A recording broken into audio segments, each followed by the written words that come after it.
kuri wa gatatu Kabuga Felicien ushinjwa ko umuterankunga wa jenoside yakorewe abatutsi yitabye urukiko rw'ubujurire rw'i Paris urugereko rushinzwe kugenza ibyaha muri icyo gihugu cy'Ubufaransa akana ibyaha byose ashinjwa. Yavuze ko ari ibinyoma, yavuze kandi ko nta muntu n'umwe ngo yishe.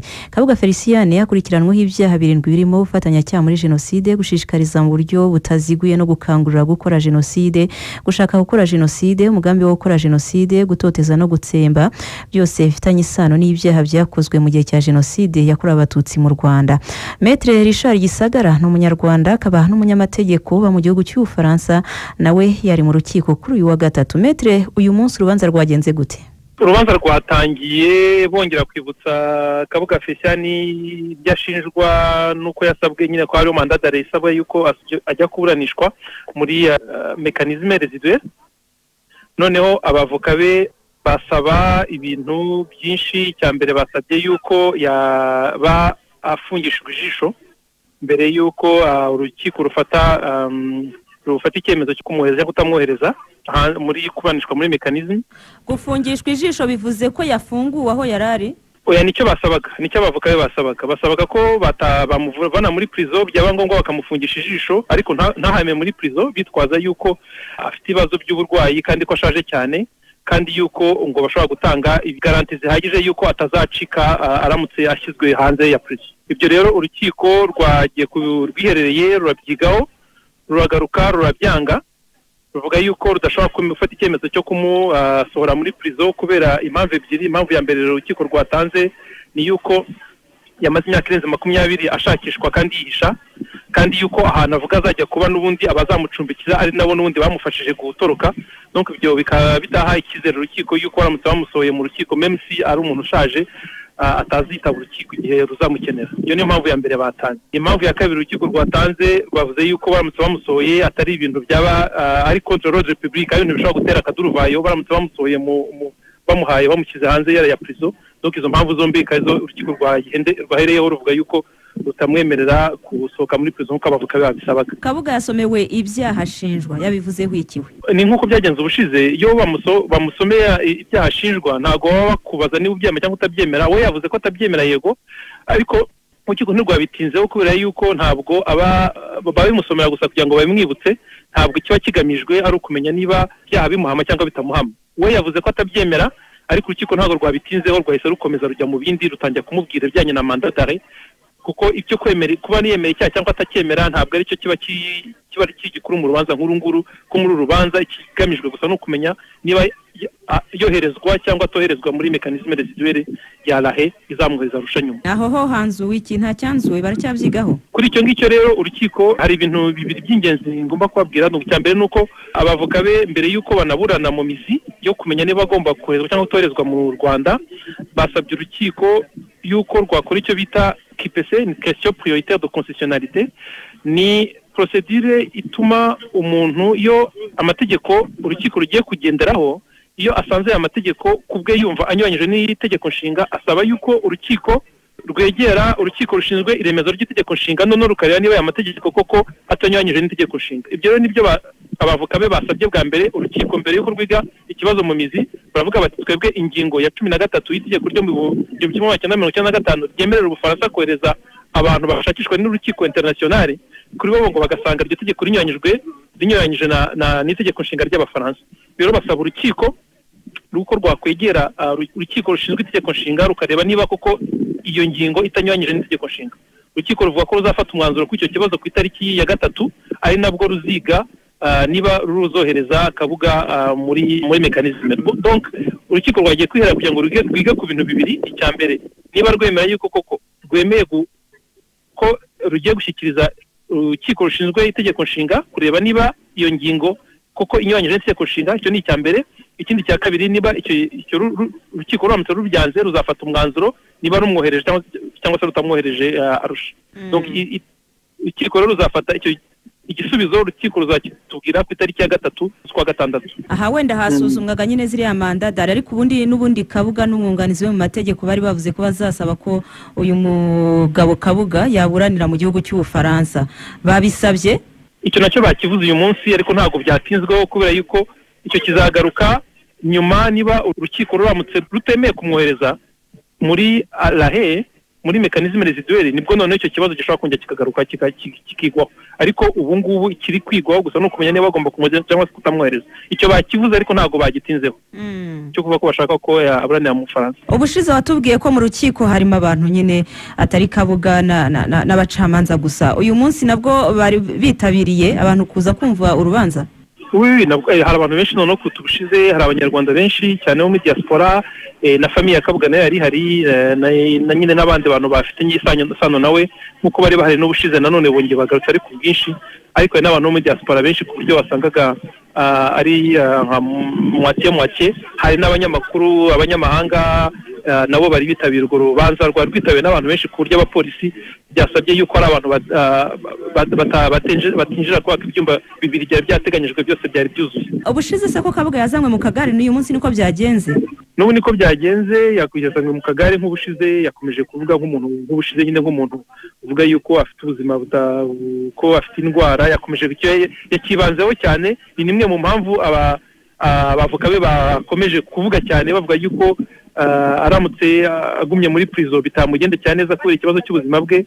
Banesita yuko ngo aramutse agiye kubanira Arusha nabwo byaba ari ikibazo kubera ko atabasha kubona abavuzi bahagije bitewe n'indwara ngo zikomeye afite.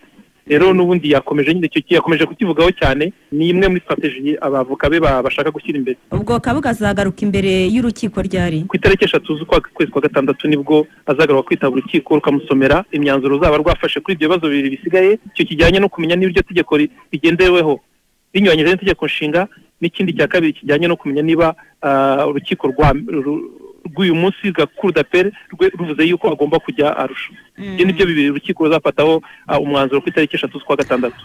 Turagushimiye cyane Maître Richard Gisagara, umunyarwanda akaba n'umunyamategeko mu gihugu cy'u France, watubwiraga ibijyanye n'urubanza rwa Kabuga kuri uyu wa gatatu. Jean Donnier, reka tugaruke mu Rwanda. Dukomeze tubabwira ko ku matariki ya 25 kugeza ku itariki ya 30 Gicurasi mu 1994 guverinoma yakoraga jenoside yagendaga itsindwa n'ingabo za FPR Inkotanyi, bityo nayo igashyira imbaraga mu gukomeza gukwirakwiza imbunda, grenade n'amasasu mu nterahamwe no mu basirikare ba leta kugira ngo bihutishe jenoside. Guverinoma kandi ngo yashyize imbaraga mu bukangurambaga mu baturage igamije kumvisha ko bagomba kwinjira mu mugambi wa jenoside wo gutsemba abatutsi aho basigaye hose. Ferdinand Uwimana arabitunyuriramo. Inyandiko ya Komisiyo y'Igihugu yo kurwanya Jenoside CNLG igaragaza ko ku itariki ya 25 Gicurasi mu 1994 guverinoma yakoraga jenoside iyobowe na Jean Kambanda yasohoye amabwiriza yanditse agenewe ba prefe bose abaha umurongo wo kwihutisha itsembwa ry'abatutsi. Ayo mabwiriza yashyizwe mu cyiswe gahunda ya autodefense civile, bisobanuye ukwitabara kw'abaturage, yari igamije gukaza ubukangurambaga mu baturage b'abahutu babashishikariza bose kwinjira mu mugambi wa jenoside, byitwa ko ari ukwitabara. Bahimba ikinyoma ko ngo abatutsi bataricwa, bafite za brigade hose mu gihugu zatojwe n'inkotanyi kugira ngo zizice abahutu. Icya kabiri cy'ingenzi cyarangaga ayo mabwiriza nk'uko bigaragazwa n'inyandiko ya CNLG ngo kwari ugushyiraho uburyo bwo gukomeza gutanga imbunda, grenade, amasasu n'imihoro ahantu hose hari hakira abatutsi bataricwa, nko mu Bisesero aho bari bagikomeje kwirwanaho bakoresheje intwaro gakondo. Ba ministre bahawe ubutumwa bwo kujya muri za prefectura zari zitarabohorwa n'ingabo za RPF Inkotanyi kugira ngo bamenyekanishe ayo mabwiriza yo kwica, kandi bafatanye n'abasirikare n'abajandarume ba leta y'abicanyi mu gutanga ibikoresho bya ngombwa mu kwihutisha ibikorwa bya jenoside. Uwari ministre w'itangazamakuru Eliezer Niyitegeka na Edouard Karemera wari ubutegetsi bw'igihugu bisobanurwa ko bahawe ubutumwa bwo kwihutisha jenoside mu batutsi ba prefecture ya Kibuye. Eliezer Niyitegeka na Edouard Karemera bakurikiranywe n'urukiko mpuzamahanga mpanabyaha rwashyiriweho u Rwanda bahamwa n'icyaha cya jenoside, bahanishwa igifungo cya burundu. Eliezer Niyitegeka yapfiriye muri gereza muri Mali ku itariki ya 28 z'ukwezi kwa gatatu mu 2018. Naho Ministre Kalise Nzabonimana wari urubyiruko n'amashyirahamwe yahawe ubutumwa bwihariye bwo gukomeza kuyobora iyicwa ry'abatutsi muri perefegitura ya Gitarama, kandi yabigezeho. Nzabonimana nawe yaburanishijwe n'urukiko mpuzamahanga mpanabyaha rwashyiriweho u Rwanda ahamwa n'icyaha cya jenoside, noneho ahanishwa igifungo cya burundu ku itariki ya 31 Gicurasi mu 2012. Perefegitura ya Butare yakomeje gushingwa Pauline Nyiramasuhu ko ari minisitiri w'iterambere ry'umuryango, nawe akaba ari hamwe n'icyaha cya jenoside mu rukiko mpuzamahanga mpanabyaha rwashyiriweho u Rwanda, ahanishwa igifungo cy'imyaka 47. Mu rukiko mpuzamahanga mpanabyaha rwashyiriweho u Rwanda kandi Jean Kambanda wari minisitiri w'intebe wa guverinoma yakoraga jenoside yemeye icyaha cyo kuba guverinoma yarayoboye yarashyizeho gahunda ya autodefense civile mu rwego rwo kuyikoresha mu gutsemba abatutsi bose mu gihugu. Mu bindi byaranze amatariki ya nyuma y'ukwezi kwa gatanu mu 1994 nuko ku itariki ya 25 Gicurasi mu 1994 Boutros Ghali wari umunyamabanga mukuru w'umuryango w'abibumbye yemeje ko ubwicanyi bubera mu Rwanda ari jenoside. Umunyamabanga mukuru wa Loni yanatangaje ko kutohereza ingabo mu Rwanda byabaye gutsindwa kwa Loni n'umuryango mpuzamahanga muri rusange.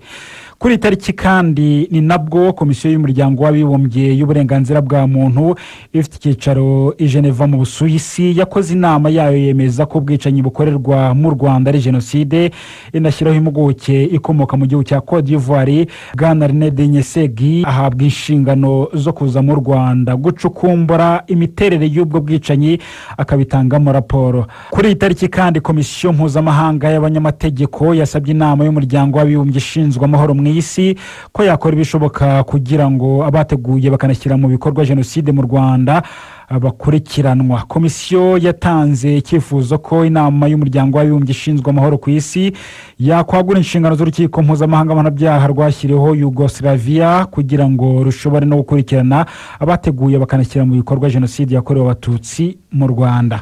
Muri aya matariki ya nyuma kandi y'ukwezi kwa gatanu bamwe mu basirikare ba Gisfari bitandukanyije n'ingabo z'abicanyi kandi igihugu gikomeza kubohorwa na FPR Inkotanyi. Nko ku itariki ya 27 Gicurasi mu 1994 bamwe mu basirikare bakuru mu ngabo zakoraga jenoside Gisfari barimo Kapiteni François Munyurangabo bitandukanyije n'izo ngabo zakoraga jenoside. Kapiteni Munyurangabo yafashe indege yari ya leta y'u Rwanda yari yatwaye i Dar es Salaam ayijyana Nairobi maze atangaza ko asanze FPR Inkotanyi kugira ngo bakomezanye urugamba rwo kubohora igihugu. Tariki ya 29 Gicurasi n'ubundi mu 1994 ingabo za FPR Inkotanyi zafashe umujyi wa Nyanza zishobora gukiza abatutsi bake bari bataricwa. Naho bukeye bwaho tariki ya 30 Gicurasi mu 1994 ingabo za FPR Inkotanyi zafashe umujyi wa Ruhango. Ingabo z'abicanyi zabonye ko ingabo za FPR Inkotanyi zizokeje igitutu zizitsinda umunsi ku munsi, bituma guverinoma yakoraga jenoside isaba umuryango w'abibumbye ko abafasha bakagirana ibiganiro na FPR Inkotanyi. Inyandiko ya komisiyo y'igihugu yo kurwanya jenoside CNRG isoza ivuga ko uko ingabo za leta y'abicanyi izagendaga zitsindwa n'iza FPR Inkotanyi, jenoside igahagarikwa mu bice bitandukanye by'igihugu, ari nako abajenosideri bashyiraga imbaraga mu gutsemba abatutsi aho bari basigaye bataricwa. Muri aya matariki ya nyuma y'ukwezi kwa gatanu mu 1994 kandi abatutsi barenga miliyoni bari baramaze kwicwa muri za prefegitura zose z'u Rwanda. Gahunda yiswe autodefense civile ngo yatangiwemo intwaro, amasasu na za grenade yabigizemo uruhare runini. Iyi gahunda ya autodefense civile nubwo ngo yihutishijwe mu gihe cya jenoside yari yaratangiye kuva mu 1991 iri mu mugambi weruye wo kumaraho abatutsi. Mu yandi makuru, Minisitiri w'Ubutabera akaba n'intumwa nkuru ya leta Johnston Busingi yahaye ipeti rya wada abacungagereza 649 aba basoje icyiciro cya 4 cy'amasomo y'ibanze yari amaze igihe cy'amezi 9 kugira ngo babashe kwinjira mu mwuga w'ubucungagereza. Yasabye abacungagereza muri rusange kuba intangarugero mu kubahiriza amategeko, kuzuza inshingano zabo, kwitwara neza kugira ngo n'abagororwa bagire umuco mwiza wo gushyira mu bikorwa ibyo amategeko ateganya. Minisitiri Busingi yavuze kandi ko umuhango wo gusoza amahugurwa y'abacungagereza bato werekana ubushake bwa guverinoma y'u Rwanda ndetse n'ubuyobozi bw'urwego rw'igihugu rw'imfungwa n'abagororwa RCS bwo kubaka igicungagereza cy'umwuga no kugeza RCS ku bushobozi bukenewe kugira ngo ishobore kurangiza neza inshingano zayo zikomeye zo kugorora jondanye.